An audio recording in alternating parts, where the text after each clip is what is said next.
Welcome to Al Aqsa Islamic TV. যদি আমি আল্লাহকে ডাকো, আল্লাহ তাআলা বলতেছেন ফাযকুরুনি আযকুরকুম, তাহলে আমি তোমাদেরকে স্মরণ করব, আমি তোমাদেরকে ডাকবো। অন্য আয়াতের মধ্যে আল্লাহ তাআলা বলতেছেন লাইন শাকারতুম লাযীদান্নাকুম ওয়া লাইন কাফারতুম ইন্না আযাবি লাশাদীদ।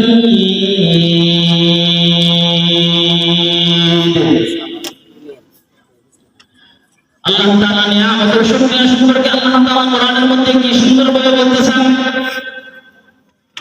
ও দুনিয়ার মুমিন আল্লাহর গোলামের দল, আল্লাহ তাআলা বলতেছেন লাইন শাকারতুম লাযীদান্নাকুম।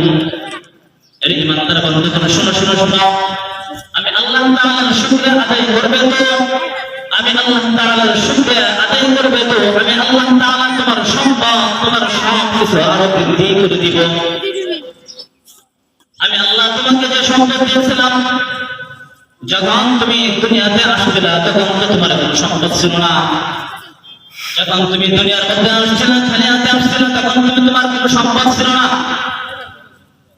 দুনিয়ার মধ্যে আসছো বান্দা, আমি তোমাকে দুনিয়ার সম্পদ দান করেছিলাম বান্দা,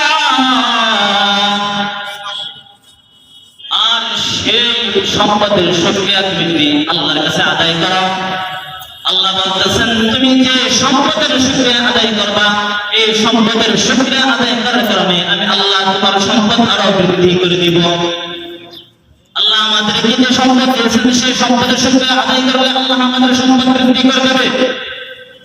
কিন্তু যদি সেই সম্পদের শুকরিয়া আমি আল্লাহর আদায় না করে, আল্লাহ আমাদেরকে যে সম্পদ দিয়েছেন সেই সম্পদের শুকরিয়া যদি আমি আদায় না করে, আল্লাহ এটাও বলতেছেন এ বান্দা আমি তোমাকে সম্পদ দিয়েছি, আমি তোমাকে যে সম্পদ দিয়েছি সেই সম্পদের শুকরিয়া যদি আদায় না করো, আল্লাহ বলতেছেন ওয়ালাই কাফারতুম ইন্না আযাবি লাশাদীদ।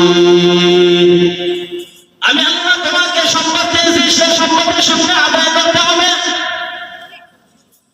সেই সম্পদের শুকরিয়া যদি বান্দা আদায় না করো,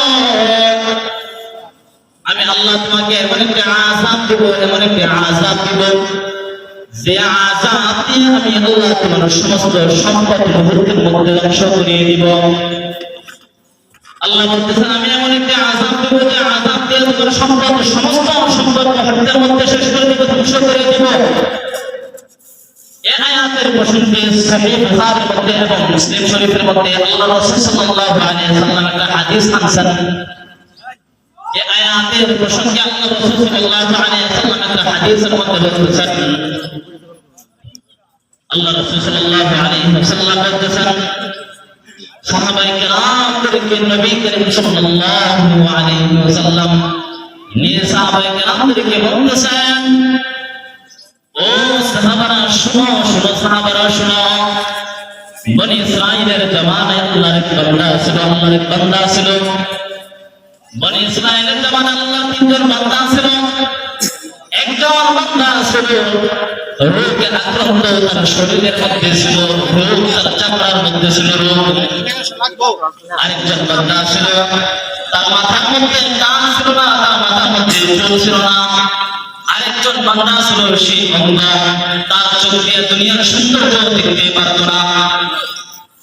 নবী আমার সাহাবায়ে কেরামদেরকে ডেকে ডেকে বলতেছেন, সাহাবায়ে কেরাম, ও সাহাবায়ে কেরাম শুনো, এই তিনজন বান্দাকে আল্লাহ তাআলা পরীক্ষা করার জন্য একজন ফেরেশতা পাঠিয়ে দিলেন। এই তিনজন ফেরেশতা, তিনজন ব্যক্তিকে আল্লাহ তাআলা